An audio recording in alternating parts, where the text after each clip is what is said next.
Mesdames, Mesdemoiselles, Messieurs, bonjour. Merci de suivre votre émission Objection, les sujets d'actualité, la politique, le social, l'éducation. Avec mon invité ce dimanche, Momar Diong. Momar Diong, bonjour. C'est un plaisir encore une fois de vous accueillir à l'émission Objection. Merci d'être venu. Bonjour Bayomar, plaisir partagé. Bonjour aussi à ceux qui nous écoutent à travers le réseau de Sud FM. Je vous remercie pour cette invitation et vous félicite pour la qualité de cette émission, ainsi que d'autres d'ailleurs qui font la richesse de votre grille de programme. Merci beaucoup, Momar Diong. Pour rappeler à nos auditeurs qu'il est journaliste, chroniqueur, analyste, Momar Diong. Oui, d'abord l'actualité avec les inondations. Dites-nous, Momar Diong, pourquoi les inondations sont un casse-tête pour les différents régimes en place? Écoutez Bayomar, il y a une phrase que le Khalife général des Tidjanes répète à l'envi à propos du coronavirus. On ne dit pas la vérité aux Sénégalais, a-t-il l'habitude de dire. On a comme l'impression qu'il en est de même avec cette question des inondations. La vérité est qu'on n'est pas prêt de régler ce problème de l'inondation pour trois raisons. La première raison, c'est que c'est une question qui est éminemment politisée, aussi bien par le pouvoir que par l'opposition. À tort ou à raison? À tort. Ah oui? Pour le pouvoir, plutôt que de prendre les mesures radicales et courageuses qu'exige la lutte contre les inondations, ils préfèrent rafistoler. Ensuite, on s'est rendu compte qu'ils sont dans le gigantisme et le voyeurisme. Ils préfèrent engloutir des milliards dans des travaux d'envergure qui sont très perceptibles par l'opinion, plutôt que de prendre des milliards et de l'engloutir sous terre en matière d'assainissement ou d'aménagement. C'est la première raison. Ça, c'est la première raison. La deuxième raison, c'est que du point de vue de l'opposition, on a comme l'impression qu'ils sont prompts à se saisir de la première inondation pour en faire de la récupération politique et en faisant parfois dans la démagogie. Ça, c'est la première raison. Donc, une question éminemment politisée. La deuxième raison, c'est qu'il y a toute une économie qui s'organise autour des inondations, avec une caste politico-affairiste qui profite toujours de la situation, en vendant qui des motopompes, qui en mettant à disposition des camions hydrocureurs, et qui tire donc profit de cette situation. C'est un fait. La troisième raison pour laquelle on n'est pas prêt de régler la question des inondations, c'est qu'il y a eu des travaux d'envergure qui sont faits, conduits, sans étude d'impact environnemental au préalable. Ah oui? Et il y a la création également de nouvelles cités, sans pour autant que de réels travaux d'aménagement et d'assainissement soient conduits. On a l'exemple du terre. À Rufisque, par exemple, il y a ce qu'on appelle les NTS, les nouveaux types de sinistrés, qui ne doivent être aujourd'hui dans les eaux que parce que tout simplement, il n'y a pas eu de véritables études d'impact environnemental quand il s'est agi de mener les travaux du terre.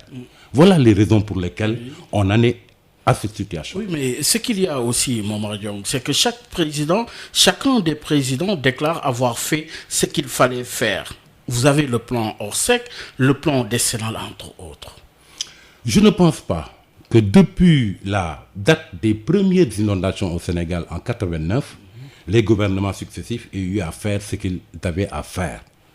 On se rend compte que les inondations s'imposent à nous dès qu'il y a des quantités de pluie importantes et on est là à utiliser les mêmes systèmes. Pompage des eaux pour soulager les populations, camions hydrocureurs par là. Il y a Einstein qui disait, et c'est de la folie d'État, parce qu'il y a Einstein qui disait que la folie, c'est de faire toujours la même chose et d'attendre un changement. Or, c'est exactement ce que font nos pouvoirs publics depuis 1989 avec la question des inondations.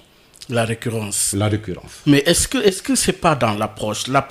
Est-ce que l'approche n'est pas politisée, électoraliste, avec surtout les effets d'annonce, des effets, Momar Diong, à coups de milliards? Écoutez, moi je pense que le président de la République avait une bonne vision quand en 2012, après son installation au pouvoir, et quand 5 mois après sa prise de fonction, il y a eu les premières inondations, il a eu quand même l'intelligence de lancer le plan décennal de lutte contre les inondations. Et c'est bien qu'à l'époque, qu'il n'eût pas versé dans la démagogie, Parce qu'il est évident que cette question ne peut pas se régler en 1 an, 2 ans. Donc, il a lancé un plan qui était très ambitieux et qui était triphasé.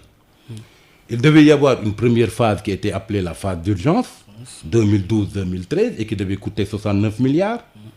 Devait y avoir une seconde phase qui était une phase à court et moyen terme, 2014-2017, et qui devait coûter 339 milliards. Et il devait y avoir enfin une troisième phase, 2017-2022, et qui devait coûter 336 milliards. Au total, 750 Au total, 750 milliards ou 767 milliards plus exactement. Oui, mais est-ce que ça a été mobilisé? D'abord, le premier problème, c'est ça. Et puis ensuite, le président n'a pas eu le triomphe modeste. Je crois que en 2019, tout le monde a vu cette vidéo qui affole la toile, dans les réseaux sociaux, où le président de la République s'enorgueillit d'avoir réglé le problème en 4 ans. Alors que quand il venait en 2012, il y avait des milliers de personnes qui étaient sorties de leur maison à cause des inondations. On est quasiment dans le cadre d'un mensonge d'État, premièrement. Deuxièmement, il n'est pas sûr que les 767 milliards soient totalement mobilisés. Oui, c'était un projet. Il y a un problème de ce point de vue-là. Oui.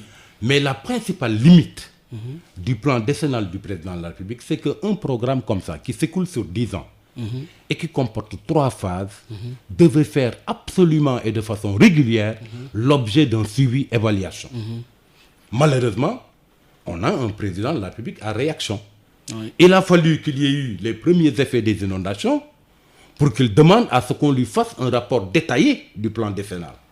Alors qu'il aurait fallu, pour un programme qui allait être déroulé sur 10 ans, chaque année, avant le début de chaque hivernage, faire le point de façon séquentielle. Qu'est-ce qui s'est passé? Mais cette fois-ci, il a été pris de court. Mais j'ai comme l'impression que dans ce dossier, comme dans bien d'autres, on est dans le pilotage à vue. On n'est pas dans le suivi, évaluation comme ça doit se faire. Il en a été ainsi de même, très récemment, quand il a pris la mesure de demander à ses ministres, qui sont assujettis à la déclaration de patrimoine, de le faire. Il a fallu la publication de 3 rapports de l'IGE pour qu'ils se rendent compte qu'il y a nécessité pour ces ministres de s'atteler à cet exercice et plusieurs mois après le délai qui était imparti pour qu'ils le fassent. On reviendra sur la gouvernance de façon générale. Mais entre-temps, Momar Diong, invité d'objection, il a été annoncé que l'hivernage de cette année allait être pluvieux. Et pourtant, à l'arrivée, aucune mesure n'a été prise. En termes de prévention. Bayoumar, oui. Moi, je dois à la vérité de dire qu'aucun pays au monde ne peut pas lutter contre les inondations. Mais il y a des mesures d'anticipation. Oui. Aucun pays au monde ne peut pas en finir avec les inondations, plutôt que de lutter, en finir avec les inondations. C'est un phénomène qui peut donc s'expliquer. Et d'ailleurs, dans le cadre du programme du président de la République, il est question de lutte contre les inondations et non d'éradication des inondations. Mais lutter contre les inondations, c'est faire en sorte que les zones non édificantes et qui sont inondables ne soient pas occupées par les populations. Et ça, c'est du devoir régalien de l'État et l'État ne l'a pas fait. Lutter contre les inondations, c'est aussi réaliser des travaux d'infrastructure qui permettent aux populations d'être résilientes par rapport aux inondations.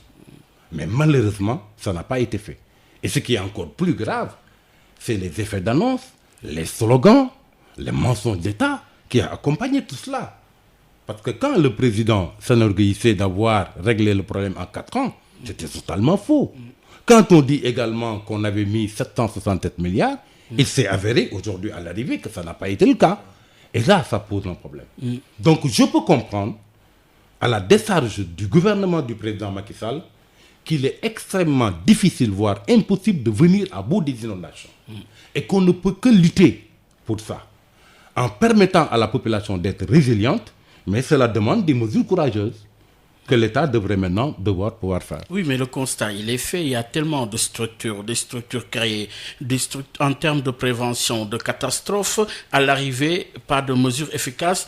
Justement, et cela avec la Covid-19, on l'a aperçu avec la Covid-19, et justement, on est toujours dans la réaction, vous l'avez dit. Ça pose véritablement problème. Même l'Assemblée nationale, qui était censée contrôler l'action du gouvernement, et évaluer les politiques publiques. Et je pense qu'en matière de politique publique, il n'y a pas un programme qui était plus indiqué et plus susceptible d'être contrôlé par l'Assemblée nationale que le programme décennal qui s'est tourné sur plusieurs années. Mais vous avez entendu, il a fallu qu'il y ait ce tollé général autour de cette question des inondations pour que l'Assemblée nationale daigne enfin organiser une mission d'information auprès de l'Assemblée nationale. Mais si ça avait été contrôlé régulièrement, je crois qu'on n'en serait pas là. Oui, justement, qu'on n'en serait pas là. Les inondations, l'aménagement du territoire, des sujets majeurs et non mineurs et qui auraient dû faire partie justement des préoccupations qui mériteraient de figurer dans le dialogue national. Alors, Momar Diong, au finish, beaucoup plus de politique que de sujets d'ordre social, un dialogue national distant des préoccupations des Sénégalais. Votre lecture? Écoutez, le dialogue national, moi j'en attendais beaucoup.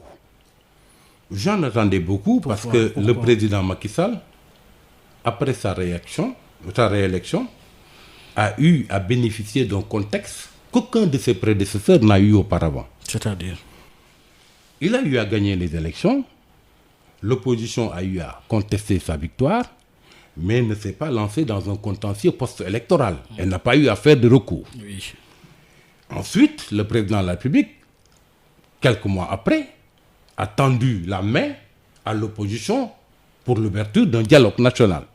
Et cette opposition qui avait contesté sa victoire, pour une fois, a accepté d'aller autour de la table du dialogue et des négociations avec le président de la République. Contradiction. Ensuite, à quelque chose de malheureux bon, il y a eu l'apparition de la pandémie, de la Covid-19. Qui a fait que quand le président de la République s'est adressé aux Sénégalais et a demandé à ce que le pays fasse corps pour faire barrage à la Covid-19, c'est toutes les forces vives du pays, partis politiques, mouvements citoyens, personnalités indépendantes, c'est tout le monde qui s'est retrouvé autour de lui. Et ensuite, voilà le contexte dont a bénéficié le président de la République, mais il fallait qu'il transforme les faits. Et aujourd'hui, à quoi assistons-nous? Une situation assez cocasse. L'opposition qui avait contesté sa victoire se retrouve aujourd'hui face à un plan de blocage sur les statuts de l'opposition et préfère s'en référer à l'arbitrage du président de la République, dont il avait contesté la victoire, pour qu'il indique les critères par lesquels il faut désigner le chef de l'opposition. Un paradoxe. Très cocasse comme situation. Ça veut dire que donc le président Macky Sall a eu à bénéficier d'un contexte vraiment formidable depuis sa réélection. Maintenant, je pensais que dans cette foulée, que le dialogue allait vraiment accoucher de changements très importants dans les landerneaux politiques, dans notre dispositif électoral, mais je crains que la montagne n'accouche d'une souris. Parce que si on fait le point aujourd'hui, on se rend compte qu'il y a quelques points d'accord. Oui. Un des points d'accord, c'est déjà le mode d'élection du maire et du président du conseil départemental au suffrage universel direct. C'est aussi le principe du financement des partis politiques. C'est également la suppression du parrainage au niveau des élections locales. Et là, la majorité en le faisant n'a pas lâché grand-chose. Parce que le mode d'élection du maire et du président du conseil départemental, c'est une vieille doléance quand même. Et finalement, majorité comme opposition, tout le monde voulait qu'on aille dans ce sens. C'est ça. Pour ce qui est du principe de financement, je ne vois pas également un esprit normal qui puisse s'insurger contre ça. Et ensuite, pour ce qui est de la suppression du parrainage, ça me paraît tout à fait naturel, dans un contexte de Covid-19 où il est difficile quand même de donner des fichiers à des personnes qui doivent respecter les gestes barrières et qui doivent sillonner l'ensemble du territoire pour recueillir des signatures. Et ici ajoute que le parrainage aurait été plus difficile à appliquer avec les élections locales que ça a été dans le cadre de la présidentielle. Donc voilà les seules concessions, les points d'accord. Oui. Par contre, Les désaccords. Par contre, les désaccords et les points de suspense sont les points par lesquels on devait s'attendre à des changements profonds dans notre système politique. C'est d'abord la caution. Oui. qui, il faut le reconnaître, est devenu rédhibitoire pour certaines candidatures. On a comme l'impression, si on y prend garde, qu'on peut glisser même vers une démocratie censitaire, où la participation des citoyens au jeu électoral doit être fonction de leur portefeuille, de la taille de leur portefeuille. Ça pose un problème. Un problème en démocratie. En démocratie. Deuxième problème, c'est le cumul entre les fonctions de chef d'État et de chef de parti, qui, je rappelle d'ailleurs, était une des recommandations de la charte de gouvernance démocratique des assises nationales. Mais Baye Oumar, cette question, la majorité pense que c'est non négociable, qu'ils ne bougeront pas là-dessus. Or, tous les problèmes que nous avons découlent de ça. Et puis ensuite, c'est une question quand même de bon sens. Je crois que quand on devient président de la République, la fonction est tellement prenante, tellement pesante, qu'on ne doit pas se coltiner la gestion quotidienne d'un parti. Comme on l'a vu en France. En France, je ne parle même pas de la fonction du président de la République. Mais si tu aspires à diriger un parti au quotidien, tu ne peux même pas avoir une fonction ministérielle. On l'a vu avec Villepin, à un moment donné, qui a quitté le gouvernement pour aller gérer un parti. On l'a vu avec même Macron, qui, quand il a eu une ambition présidentielle, a préféré quitter le ministère des Finances pour aller donc s'occuper de son mouvement En Marche. Mais c'est comme ça que ça doit fonctionner dans une démocratie. Et sur ce point-là, la majorité est intransigeante. Si vous prenez le bulletin unique, qui aurait été également une avancée formidable en matière de démocratie. C'est le ça cas concourt. de toutes les grandes démocraties, Voilà. même à côté. Même à côté. En Mauritanie, ils ont un bulletin unique. Non seulement ça concourt à la transparence des scrutins, mais ça permet également d'alléger et de manière drastique le cours des élections. Là aussi, la majorité ne veut pas bouger. Sur l'organe ou l'autorité qui doit être en charge de l'élection, là non plus, la majorité n'a pas bougé. Et si tu prends enfin le rôle de la justice dans le processus électoral, là aussi, ça n'a pas bougé. Où sont les changements qu'il fallait attendre pour aller résolument vers une amélioration de notre système démocratique? Il n'y en a pas. Mais à qui imputer cette responsabilité? Mais écoutez... Parce que finalement, la question est revenue entre les mains du président de la République pour trancher, finalement. Baye Oumar, est-ce qu'on peut s'attendre à ce que le président Macky Sall aille à l'encontre du pôle de la majorité au niveau du dialogue national et qu'il aille plus loin que le dialogue national? Comparaison, Diouf, lorsqu'il y avait eu le dialogue, avait donné corps aux conclusions. Je n'y changerai même pas une virgule et a préféré envoyer tout à l'Assemblée nationale.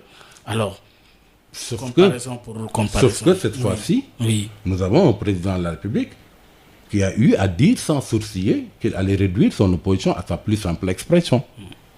On est aussi avec un président de la République qui n'a pas hésité, à la faveur de décisions de justice, à faire en sorte qu'un certain nombre de candidats potentiels à l'élection présidentielle soient éliminés du jeu politique. Et finalement... Il y a eu également cette histoire de parrainage qui est sortie de nulle part et qui a eu à bloquer les ambitions présidentielles de pas mal d'acteurs qui auraient sans doute contribué à rendre un peu plus difficile son élection. Est-ce que ce président de la République-là est prêt à aller plus loin que le pôle de la majorité au niveau du dialogue national et faire des concessions à l'opposition sur la caution, sur le bulletin unique, sur la fin du cumul de mandats entre fonctions de président de la République, sur également l'organe qui doit être chargé des élections, etc. Je ne le crois pas. Oui, mais si véritablement, au regard de ces questionnements, mais il y a aussi un autre point d'achoppement, cette fois-ci qui concerne l'opposition, le chef de l'opposition, Momar Diong. Oui, à quel résultat finalement doit-on s'attendre quant à la conduite de notre démocratie au moment où le sujet sur le chef de l'opposition fait objet de polémiques? La situation que l'on vit actuellement ressemble à s'y méprendre à celle qui avait prévalu quand, après les législatives de 2002, Wade avait voulu travailler à instaurer un chef de l'opposition. Si vous vous souvenez, à l'époque, le débat qui a cours actuellement n'était pas de vigueur. Parce qu'il était clair à l'époque que c'était par la voie parlementaire qu'il fallait désigner le chef de l'opposition. Mais le quiproquo, c'était que l'AFP de Moustapha Niasse était sorti des élections législatives avec 11 sièges à l'Assemblée nationale contre 10 pour le Parti socialiste, dirigé à l'époque par feu Ousmane Tanor Dieng, que Dieu ait pitié de son âme. Mais à l'arrivée, il était difficile d'arbitrer entre le Parti socialiste et l'AFP. Parce que l'AFP pouvait se prévaloir d'avoir un plus grand nombre de sièges, mais de l'autre côté, le Parti socialiste s'est prévalé d'avoir, au plan national, plus de suffrages que le parti de Niasse. Et que ce qui avait fait la différence, c'est tout simplement les 2 députés de Nioro que Niasse avait eu à recueillir par les billets de la liste majoritaire au niveau du département de Nioro qui était son fief. Et de guerre lasse, Wade a dit qu'il ne pouvait pas être plus royaliste que le loi. Quand il y a eu la politique qui s'était enflée à l'époque et qu'il n'avait pas tranché. Aujourd'hui, on est dans le même cas de figure. Sauf qu'il est question aujourd'hui de voir s'il faut passer par les résultats de l'élection présidentielle pour désigner le chef de l'opposition, étant entendu qu'on est sous un régime présidentiel, ou s'il faut plutôt passer par la voie parlementaire pour désigner le chef de l'opposition. Et voilà les 2 logiques qui se confrontent. Et le président de la République devra trancher. Et à supposer même que le président de la République tranche dans un sens ou dans un autre, et que la question, sous forme de projet de loi, soit déposée à l'Assemblée nationale, je crois que suivant même le principe de la non-rétroactivité, si l'Assemblée vote la loi, vous pensez que ça va être appliqué à Idrissa Seck ou au parti d'Abdoulaye Wade? Je ne le crois pas. Et c'est pour cette raison que moi, je pense que ce débat-là est stérile et n'a aucunement sa raison d'être. Surtout dans un contexte. Sans oublier maintenant, surtout dans le contexte dans lequel on vit, sans oublier maintenant le jeu de positionnement qui est au niveau de l'opposition actuellement. Et sans oublier également cette question que représente aujourd'hui, pour vous, Momar Diong, le fait que l'on se retrouve sans Premier ministre, sans chef de l'opposition, quelle lecture à ce niveau aussi? Mais écoutez, c'est un problème. C'est un problème. Et le président Macky Sall avait surpris tout le monde quand, après sa réélection, et après n'avoir pipé mot sur sa volonté de supprimer le poste de Premier ministre, une fois réélu, il a pris de court l'ensemble des Sénégalais en supprimant le poste de Premier ministre. Et on s'est retrouvé dans un cas de figure qui n'avait rien à voir avec l'époque où Abdou Diouf, supprimant le poste de Premier ministre, parce que tout simplement il était question pour lui de faire en sorte que le conflit latent qu'il y avait entre feu Jean Collin à l'époque et Habib Thiam ne puisse déteindre dans l'action de son gouvernement. Sous Senghor, c'était à la suite des événements du 17 décembre 1962. La crise avec Mamadou Dia. Au Senghor, à un moment donné, se considérait comme un président qui était simplement là pour inaugurer les chrysanthèmes, alors que le président du Conseil à l'époque, Mamadou Dia, avait pris beaucoup de pouvoir.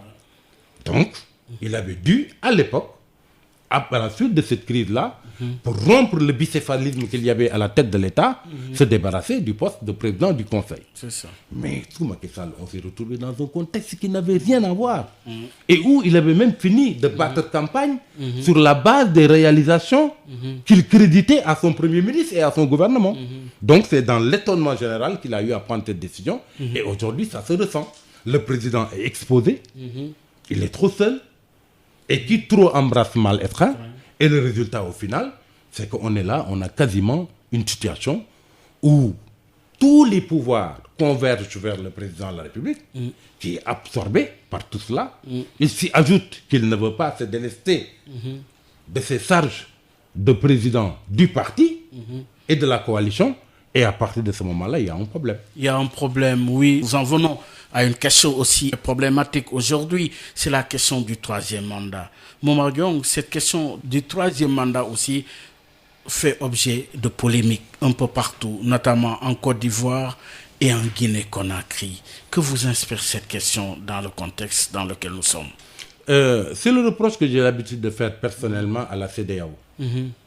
Et à la communauté internationale. Pourquoi? Je me rends compte que la communauté internationale, et dans le cas d'espèces, comme on parle de la sous-région de la CEDEAO, cette communauté internationale est très prompte à condamner et de façon très ferme les coups d'État militaires. En revanche, on sent une certaine passivité quand il s'agit de coup d'État constitutionnel.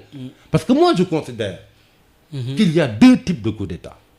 Soit un coup d'État militaire, quand les militaires sortent de leur caserne et prennent le pouvoir par la force, mais quand un président en exercice décide aussi de violer délibérément les dispositions de sa constitution, de tripatouiller pour s'octroyer un troisième mandat auquel il n'a pas droit, on est dans le cadre d'un coup d'État constitutionnel. Et il faudrait, de la part de la CEDEAO, la même fermeté pour combattre les coups d'État militaires que pour combattre les coups d'État constitutionnels. Et c'est pour cette raison d'ailleurs que souvent, elle a du mal, cette CEDEAO, à se faire comprendre. Ce qu'il y a lieu de reconnaître, c'est que normalement, les troisième mandats sont passés de mode. Et c'est pour cette raison d'ailleurs que même Condé et Ouattara ont été très hésitants à aller vers un troisième mandat. Au départ. Mais justement... Quelqu'un comme Ouattara, par exemple, il était dans le cadre d'un autre scénario. C'est ça.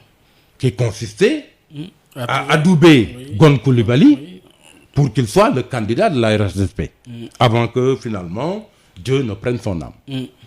Du côté de Condé, on s'est rendu compte que contrairement à ses deux premières candidatures, où c'est lui-même qui était monté au chrono pour déclarer sa candidature, cette fois-ci, je crois qu'il a laissé son parti le faire. Parce qu'eux-mêmes, ils se rendent compte qu'on est dans un contexte où il sera de plus en plus difficile de faire avaler à la population la pilule d'un troisième mandat. Vous l'avez dit, Momar Diong, des remous déjà en Côte d'Ivoire par rapport à ce troisième mandat. Pendant ce temps, le président Abdelaziz de la Mauritanie avait déclaré que des chefs d'État de la sous-région l'auraient conseillé de faire un troisième mandat, proposition que lui-même il a rejetée. Alors dites-nous, Momar Diong, pourquoi cette sagesse n'est pas partagée par Ouattara et Condé? Et il se trouve qu'au Sénégal se murmure même l'option d'un troisième mandat. Écoutez, Baye Momar, quand il y a l'intrusion de la famille dans la gestion d'un pays, il est très difficile à un président en exercice de se décharger de sa fonction de président de la République. Quand il y a l'intrusion du parti dans les affaires de l'État, il en est également de même parce qu'il aura gouverné suivant des coteries partisanes, avec tout ce que ça coûte comme privilège, comme favoritisme accordé aux uns et aux autres. Quand également la démocratie ou les principes de la démocratie sont piétinés par un président en exercice et qu'il ne fait pas de quartier à son opposition, il pense sans doute à des risques de représailles le jour où il aura laissé le pouvoir. Mais pourquoi cette obsession? Cette obsession, c'est parce qu'il y a tout cela. Je crois que quand on gère un pays de façon normale, sans y introduire sa famille, sans y introduire son parti, en défendant l'intérêt général, en prenant suffisamment de hauteur pour être le chef d'un État et non d'un parti, je crois qu'il sera d'autant plus facile de remettre le témoin à quelqu'un d'autre. Parce que Abdoulaye Wade l'avait dit une fois ici, en disant qu'il fallait qu'on encadre le processus de passage de témoin entre un président en exercice et son successeur. Et que c'est la crainte de chasse aux sorcières et de représailles qui incline pas mal de chefs d'État en exercice à ne pas lâcher le pouvoir.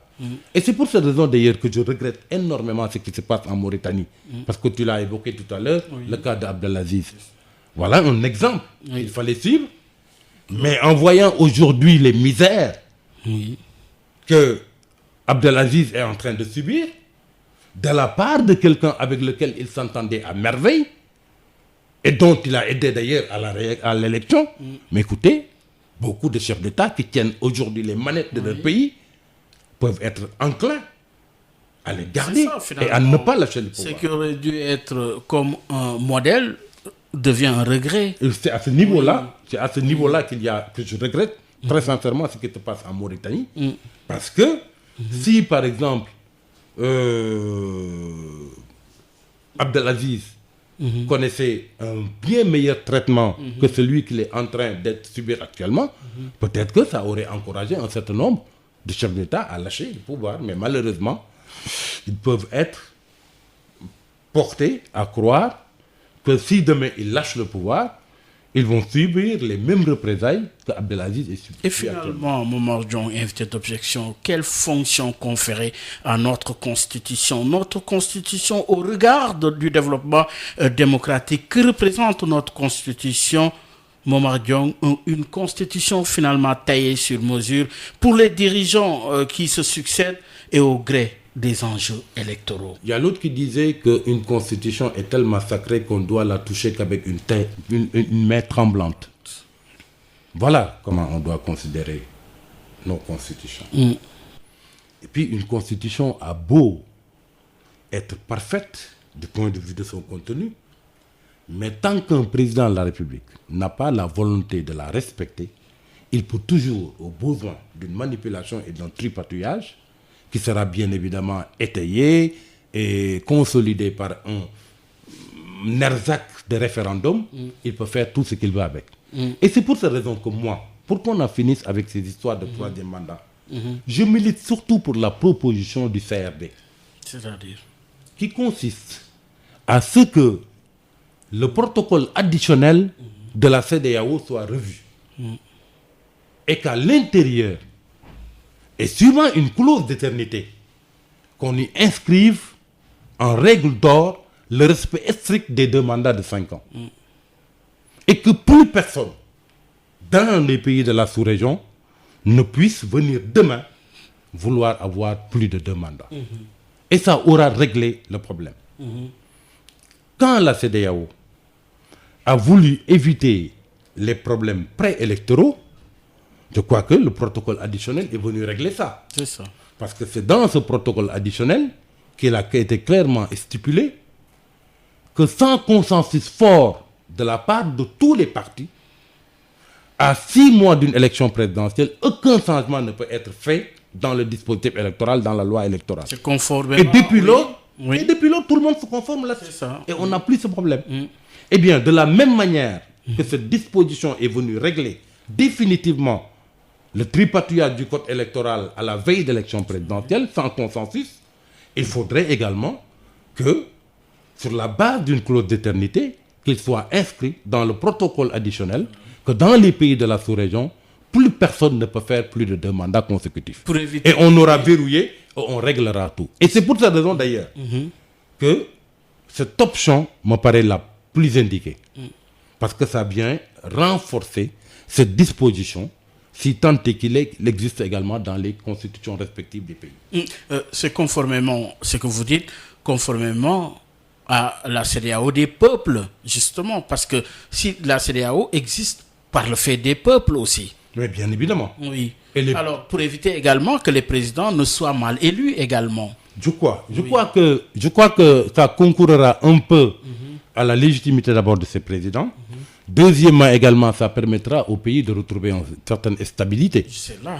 Et ça, je pense que c'est fondamental. Je pense que c'est fondamental. Parce que de plus en plus, les présidents sont mal élus. Conséquence, les pays deviennent du coup instables. Mais c'est ça le problème. Oui. Surtout qu'on est dans le cadre de la crise de la démocratie représentative, qui n'a pas épargné même les pays les plus démocratiques. C'est ça. Si en France, il y a eu pendant très longtemps la crise des Gilets jaunes, c'est que les citoyens français n'ont plus confiance en leurs institutions et aux hommes qui les incarnent. S'il y a eu également la profusion de partis populistes en Europe, c'est dû également à cela. Et s'il y a l'émergence sur la scène politique internationale comme nationale d'activistes, c'est parce que les gens n'ont plus confiance aux institutions et à ceux qui les incarnent. Oui. Et donc, il va falloir que dans le cadre d'une CEDEAO des peuples, que l'on confère beaucoup plus de force à notre constitution et que, en lieu et place même des constitutions parfois, ou en complémentarité des constitutions, qu'un dispositif de la CEDEAO vienne verrouiller définitivement la question des mandats. Autrement, et au finish, ce à quoi on assiste, Momar Diong, un présidentialisme à outrance qui écrase toutes les autres institutions, je veux parler de l'Assemblée nationale, le judiciaire, même les organes de régulation, où contrairement à ce qui se passe dans les grandes démocraties, où chaque institution est jalouse de ses prérogatives, ou garde jalousement ses prérogatives. Il y a également la problématique de la chefferie. C'est complexe, un tel tableau. Écoutez, c'est comme, ça me rappelle la fameuse phrase d'Obama, Oui. quand en visite sur le continent et lors d'un passage au Ghana, il a eu à dire, à haute et intelligible voix, que l'Afrique n'avait pas besoin d'hommes forts et d'institutions, mais plutôt d'institutions fortes. Et la meilleure preuve, c'est ce qu'on a vu en Côte d'Ivoire, où un même président d'un même conseil constitutionnel a eu à introniser et à prendre les prestations de serment de deux présidents à l'intervalle de quelques mois. C'est le fameux Yaoundé. Ça veut dire tout simplement que c'est un conseil constitutionnel qui a été manipulé. On a vu également ici ce que nous coûte la passivité d'une constitution comme l'Assemblée nationale, qui, dans le cadre du plan décennal, si vraiment elle avait exercé sa mission de contrôle des politiques publiques, on n'en serait peut-être pas à cette situation-là. Donc on a besoin de donner beaucoup plus de force à nos institutions. Mais ça dépend tout simplement de la volonté de ce qui nous dirige. Parce qu'une démocratie aussi, c'est la séparation des pouvoirs. Qu'en est-il dans le contexte aujourd'hui au Sénégal? Mais écoutez, séparation des pouvoirs, ça veut dire ce que cela veut dire ici. C'est un principe sacro-saint, mais très sincèrement, il est difficile de dire qu'il y a vraiment totale séparation des pouvoirs. Parce que les deux mamelles d'une démocratie, c'est à la fois l'Assemblée nationale et le judiciaire. Mais justement, oui. Et toutes ces deux institutions sont en crise, Bayouma. Nous avons aujourd'hui à la tête de l'Assemblée nationale quelqu'un qui ne fait pas jouer, suivant la fameuse formule de Robert Badinter, son devoir d'ingratitude vis-à-vis du président de la République qu'il a nommé, qu'il a élu, qu'il a fait désigner par ses pairs députés à la tête de l'Assemblée nationale. Il croit toujours être redevable au président de la République du perchoir qu'il occupe au niveau de l'Assemblée nationale. Et toute initiative allant dans le sens de gêner un tant soit peu le président de la République est bloquée au niveau de l'Assemblée nationale. Il en est ainsi des questions orales, des questions d'actualité. Dans le cadre de Covid-19, vous avez vu la question d'actualité qui a été déposée sur le bureau de l'Assemblée nationale par la députée Aïda Mbodj, le sort que ça a connu par la suite. Ça pose un problème. Si vous prenez la justice, qui est une institution tellement fondamentale, avec sa triple fonction de régulation économique, sociale et politique, mais la justice aujourd'hui est en crise. Et ce n'est pas nous les justiciables qui le disons, mais c'est les acteurs eux-mêmes qui le disent. À partir de ce moment-là, il y a un problème. Il y a tous les pouvoirs qui sont concentrés entre les mains d'un seul homme. Les autres pouvoirs qui étaient censés faire contrepoids sont un peu en déliquescence et en délitement. Et à partir de ce moment-là, on se trouve dans un contexte particulièrement difficile et particulièrement compliqué. Finalement, est-ce la crise de la démocratie représentative, finalement? Mais justement, c'est la crise de la démocratie représentative. Et c'est pour cette raison. Et c'est pour cette raison. Pour quelles conséquences? Et c'est pour cette raison qu'un discours comme celui de Sonko est en passe d'avoir une prise sur une bonne frange de l'opinion. Un discours anti-système. Et c'est pour cette raison que des activistes comme Karim Khouroub Khat, comme Guy Marius Sagna ont également droit de citer et ont pignon sur rue. C'est l'ère des activistes. C'est l'ère des activistes qui bousculent tout parce qu'ils se disent que vraiment les Sénégalais de moins en moins ont foi en leurs institutions et aux hommes qui les incarnent. Et à partir de ce moment-là, on est parti pour avoir une situation... C'était prévisible. Écoute, c'était prévisible parce que, encore une fois... la géopolitique, je veux dire. C'était prévisible parce que quand le monde est traversé par ce qu'on appelle la crise des 3S aujourd'hui. Sécurité. La crise des 3S, sociale. C'est la sécurité, c'est le social et c'est le sanitaire, avec l'apparition du Covid-19. Là, c'est des questions qui touchent au quotidien et au vécu des populations elles-mêmes.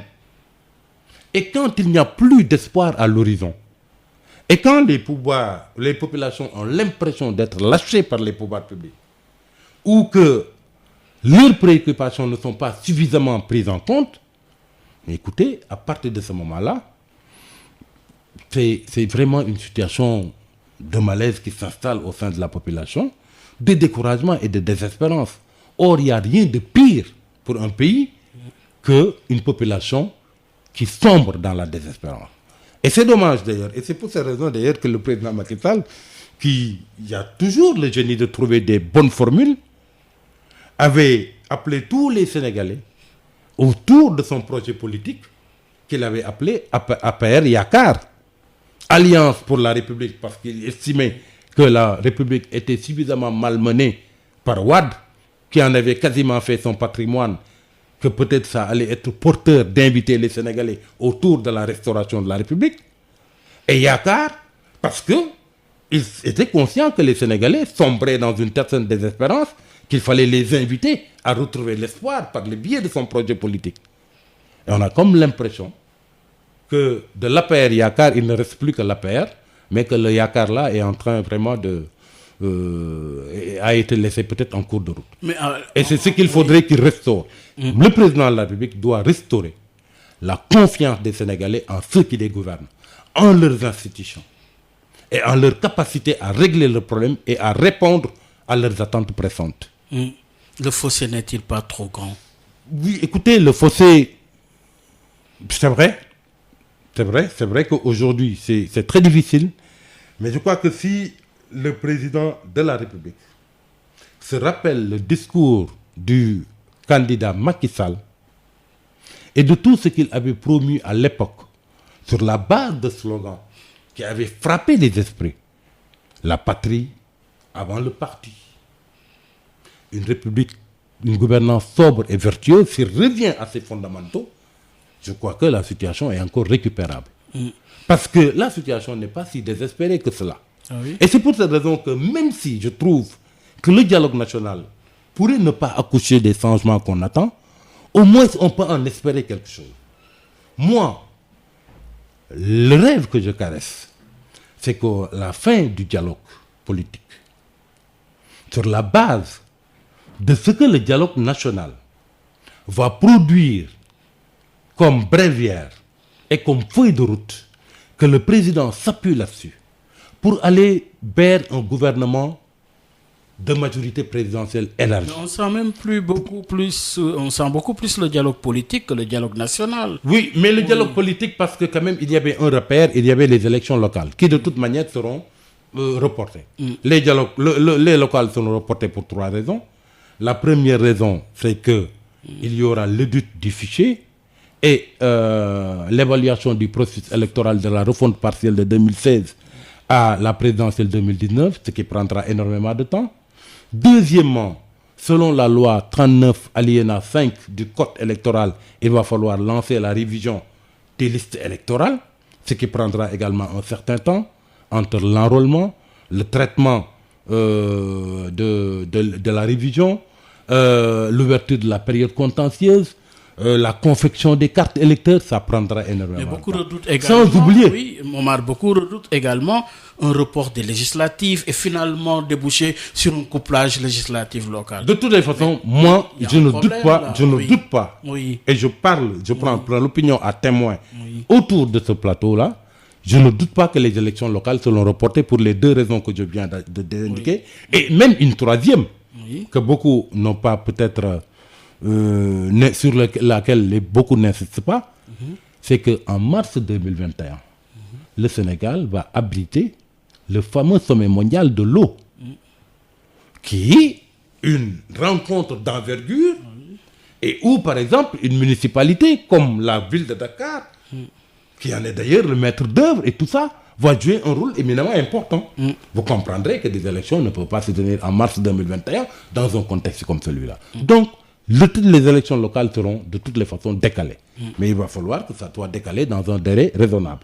Mais qu'on ne parle pas quand même de couplage des élections. Les parce que je crois législatives, que fausser un peu l'esprit. Vous avez parlé de décalage des locales, et qu'en est-il des législatives? Parce que la crainte, elle est là également. Et c'est pour cette raison que dans un pays, on doit tout faire pour respecter le calendrier républicain.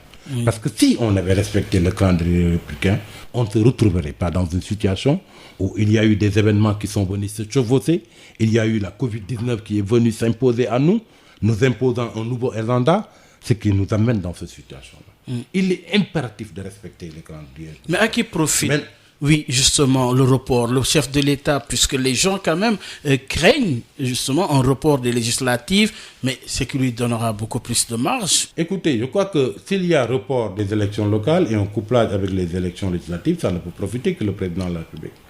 Parce que de toutes les manières, il gardera la majorité des collectivités locales sous le giron de son parti. Il gardera la majorité de l'Assemblée nationale sous le giron de son parti. Et de manière pratique, lors des prochaines élections, s'il s'agit de couplage entre les législatives et les locales, c'est toute sa majorité, toute sa coalition qui se retrouve à vent debout dans un élan de solidarité pour faire face à l'opposition. Et là, je crois que quand il y a toute la majorité qui, dans le cadre d'une machine électorale, se met en branle, dans un esprit de solidarité et dans un instinct grégaire de survie, écoutez, ça peut faire quand même que finalement, ils puissent passer ces élections-là de façon... Mais comment analysez-vous alors le duel, le rapport politique, le duel politique en perspective? Le duel politique en perspective, écoutez, aujourd'hui, qu'est-ce qui se passe? Il y a que le dialogue national a décidé de prendre la question des critères de désignation du chef de l'opposition pour le laisser à l'appréciation du président de la République. Et vous aurez compris d'ailleurs qu'au sein de l'opposition, il y a un jeu qui est assez intéressant. Entre un Ousmane Sonko, par exemple, et quelqu'un comme Idrissa Seck. Pour Ousmane Sonko, c'est très clair. Ousmane Sonko va amener les Sénégalais, quand il a dit récemment que personne ne peut être son chef au niveau de l'opposition, il veut amener les Sénégalais à comprendre que, de toutes les manières, il peut y avoir un chef de l'opposition dont le président Macky Sall aidera peut-être à établir les critères de choix, mais qui ne sera qu'un chef de l'opposition de contribution. Si vous vous rappelez de la fameuse phrase qu'il avait utilisée contre le Parti démocratique sénégalais. Et que le président de la République, Macky Sall lui-même, aura aidé à mettre en place pour le décorum et pour la convenance républicaine. Et qu'à côté de ce chef de l'opposition de contribution, entre guillemets, lui, Ousmane Sonko, serait le vrai chef de l'opposition, de facto, qui s'est engagé résolument dans une opposition frontale avec le président Macky Sall et dans un impératif démocratique. Et voilà pourquoi ce jeu-là me paraît très intéressant sur la scène politique. Et de perspective. Je crois que c'est très intéressant. Ça, au niveau de l'opposition, il faut observer la situation. Il faut observer également jusqu'où le président de la République est prêt à aller dans le cadre d'un élargissement de son gouvernement. Il faut observer également ce qui va se passer au niveau du Parti démocratique sénégalais, parce que le président de la République, avec la création du parti des Oumar Sarr, a fini de prendre sa part du Parti démocratique sénégalais. On ne s'en est pas rendu compte, mais en réalité, les Oumar Sarr et consorts, c'est la troisième vague du PDS qui va rejoindre le président Macky Sall. Après une première vague, quand il a décidé de quitter le Parti démocratique sénégalais, une seconde vague qui est venue par la suite, avec les Modou Diagne Fada, Ablaye Baldé, etc., qui ont rejoint. Et dernièrement, on a eu la troisième vague. Donc il est intéressant également de voir ce qui restera du Parti démocratique sénégalais et jusqu'où le Parti démocratique sénégalais est capable de se déployer pour faire face au président Macky Sall. Le cas de Sonko est à surveiller. L'autre opposition regroupée au sein également de la Grande Alliance, également autour de Seck, de Malick Gakou, de Pape Diop, est à surveiller. C'est une situation quand même politique assez intéressante qu'ils vont surveiller ces prochains jours. Et oui, nous assistons là à une tyrannie de la politique, le tout politique face à des préoccupations d'ordre social. C'est pour cette raison qu'il va falloir très rapidement que des réponses soient trouvées quand même aux problèmes des Sénégalais qui pataugent aujourd'hui dans les eaux. Heureusement qu'il n'y a pas que des trains qui n'arrivent pas à l'heure. Il y a au moins un train qui arrive à l'heure avec le classement dont bénéficie le Sénégal pour les pays sur le traitement de la Covid-19. Je crois que c'est une très bonne nouvelle. On est classé deuxième après le Danemark et devant la Nouvelle-Zélande. Ça me paraît quand même une perspective assez heureuse.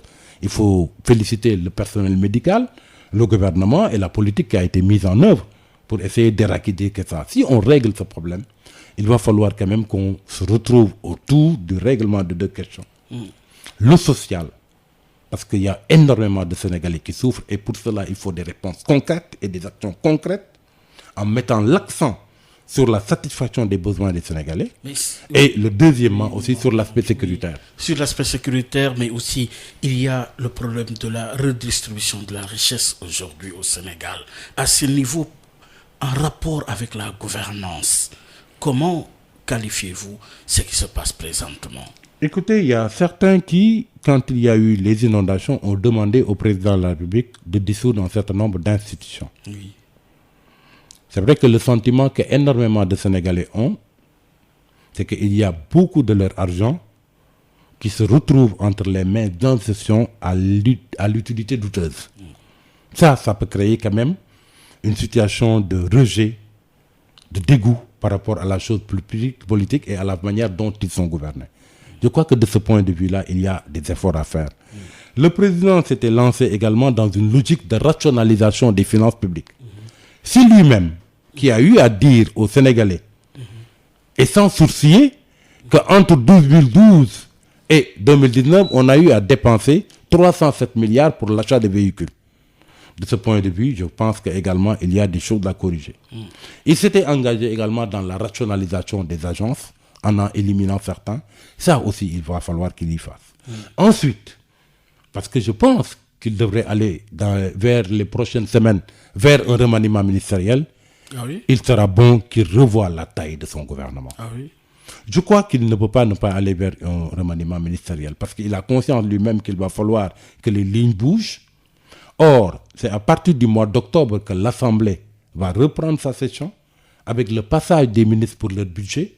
Je crains fort que d'ici là, si le président de la République a réellement l'intention, sur la base de ce climat politique apaisé avec l'opposition à la faveur du dialogue politique, et en perspective de ce qui sortira du dialogue national, s'il s'engage maintenant à aller vers un gouvernement de majorité qu'il va élargir, c'est maintenant qu'il va falloir qu'il le fasse. Et je crois qu'en le faisant, il gagnerait aussi à réduire un peu la taille de son gouvernement, à rationaliser les agences, à faire à l'administration énormément d'économies, pour que les Sénégalais aient le sentiment que la cure d'austérité, la République elle-même, à commencer par le chef de l'État et son gouvernement, se l'applique. Et à partir de ce moment-là, je crois que les difficultés actuelles seront beaucoup plus supportables. Autrement, je crois que les Sénégalais peuvent avoir l'impression qu'on se gausse pas mal des difficultés qu'ils traversent et que ce qui intéresse les gens du pouvoir, c'est au maximum de jouir du pouvoir et de ses privilèges. La redevabilité comme maître mot. La redevabilité me paraît fondamentale. Et c'est pour cette raison d'ailleurs que c'est bien que le président de la République ait demandé enfin à ce qu'on lui fasse un rapport détaillé du plan décennal. Mais il ne faudrait pas également qu'on perde de vue qu'il y a l'argent public qui a été dépensé il n'y a pas très longtemps dans le cadre de l'aide d'urgence alimentaire. Et je crois que de ce point de vue-là, il y a des comptes qui sont demandés par le comité de suivi au ministre qui était en charge de la question, en l'occurrence Mansour Faye, et ça depuis le 26 mai. Et depuis cette date, je crois que la commission a du mal à entrer en possession des factures qui sont demandées au ministre en question. Et il va falloir que là aussi, que le président s'attelle à ce que le ministre quand même fasse cet exercice-là. Je crois qu'il y va de la sincérité ou bien du crédit que les Sénégalais peuvent donner au comité de suivi qui a été mis en place. Rendre compte, la redevabilité. Elle est devenue fondamentale. Principe fondamental. Merci beaucoup, Momar Diong. Les 3S en définitive, sécurité sociale, sanitaire, pour déboucher sur une lecture politique assez intéressante qui se joue présentement. C'est la clarification du champ politique. Va-t-on vers une recomposition? L'histoire nous édifiera sur la perspective à venir. En tout cas, intéressant comme lecture. Ça a été encore une fois un plaisir de vous accueillir à l'émission Objection, Momar Diong. Merci Bayomar, merci à ceux qui ont pris le temps de nous écouter. Merci à Sud FM. Voilà. Merci beaucoup, mesdames, messieurs, c'en est tout. Excellente suite de programme sur la 98.5 pour rappeler à nos auditeurs qu'il était notre invité, Momar Diong. Il est journaliste, chroniqueur, analyste, mais surtout du fait politique, de l'actualité. Merci, au revoir et à dimanche prochain.